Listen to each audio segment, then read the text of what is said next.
यात्रा यहाँ पर मुलाना में आई है, तो क्या इसका उद्देश्य है, क्या कहेंगे? उद्देश्य पूरे देश को पता चल गया है कि भारत के इतिहास में पहली बार कोई 68 दिन कोई भिक्षु जेल काट के आया, और ये 68 दिन जेल काटने के पीछे भी उद्देश्य पता है। महाबोधि महाविहार मुक्ति का आंदोलन वो आज से नहीं 134 साल से लगातार भारत देश में चलाया जा रहा है। इतना हुआ कि सफलता ही नहीं मिली, समाज को ज्यादा पता नहीं चला, जिस कारण ये आंदोलन 2 बार लड़ा गया और दोनों बार आंदोलन को किसी तरह कारणवश ये रुक गया। इस बार जब 12 फरवरी 2025 को ये आंदोलन की शुरुआत बोध गया धरना स्थल से हुई, तो वहां से पूरे देश में संदेश गया। आप सभी पत्रकार बंधु, सोशल मीडिया के द्वारा पता चला कि दुनिया में इस तरह का भी अन्याय होता है कि मस्जिद मुसलमानों के पास होती है, हिंदू मंदिर हिंदुओं के पास होता है, गुरुद्वारा सिखों के पास होता है, चर्च ईसाइयों के पास होता है, पर बौद्धों के पास महाबोधि महाविहार नहीं है। इतना बुरा अन्याय। और उस देश में अन्याय, जिस देश की पहचान ही बुद्ध है, जहां संसार के लोग भारत भूमि को इसलिए नमन वंदन करते हैं कि यहाँ सिद्धार्थ गौतम को संबोधि प्राप्त हुई, यहाँ तथागत बुद्ध को महापरिनिर्वाण प्राप्त हुआ, यहाँ तथागत बुद्ध ने इस धरती पे पहला उपदेश दिया।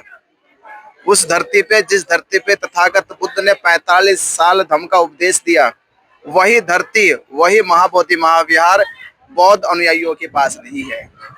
इतना बड़ा अन्याय हुआ। तो ये अन्याय जो 134 साल से समाज झेल रहा था, जो समाज के साथ जो ये खिलवाड़ हो रहा था, ये अब आके पता चला देश और समाज के लोगों को। मुझे तो जानकारी जैसे जैसे मिल रही है कि केवल भारत के बुद्धिस्टों को पता नहीं चला, भारत में रहने वाले तमाम जाति संप्रदाय धर्म के लोगों को भी पता चला है, और वो भी कह रहे तो अन्याय हो रहा है। ये तो बहुत मोटी बात है। मस्जिद मुसलमानों की, हिंदू मंदिर हिंदुओं का, गुरुद्वारा सिखों का, बौद्ध विहार किनका? बुद्धिस्टों का। पर वो बुद्धिस्टों के पास नहीं है। तो ये बात तो एक छोटा सा आदमी भी समझ गया, पर ये बात सरकार नहीं समझ रही।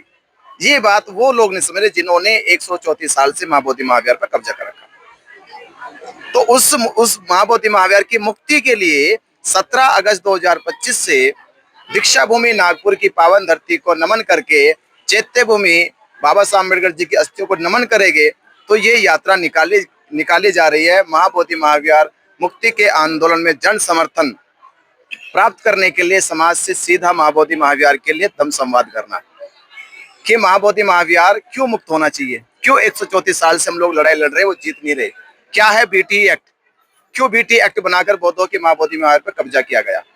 तो ये उद्देश्य था इस यात्रा का, महाबोधि महाविहार को मुक्त कराना, बीटी एक्ट को रद्द कराना। क्या आगे की रणनीति रहेगी?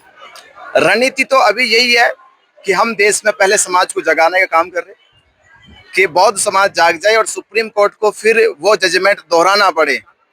बौद्ध समाज भी एकजुट होकर कहेगा कि जज साहब, आपने फैसला दिया था राम मंदिर के पक्ष में, जबकि राम मंदिर के पक्ष में ना तो आपको अवशेष मिले थे, ना सबूत मिले थे, ना कोई गवाह थे, फिर भी आपने ये कहा था कि ये मामला राम मंदिर और मस्जिद का छोड़ के ये मामला अब जो है भारत के करोड़ों हिंदू की आस्था का हो गया है। तो करोड़ों हिंदू की आस्था को आधार मान के आपने फैसला दिया, तो हम वही काम करने जा रहे हैं कि भारत के बुद्धिस्टों को, अम्बेडकरवादी बहुजन समाज को एकजुट करेंगे और फिर सुप्रीम कोर्ट से कहेंगे कि मामला अब भारत के करोड़ों बुद्धिस्टों की आस्था का है, इनके साथ भी न्याय किया जाए।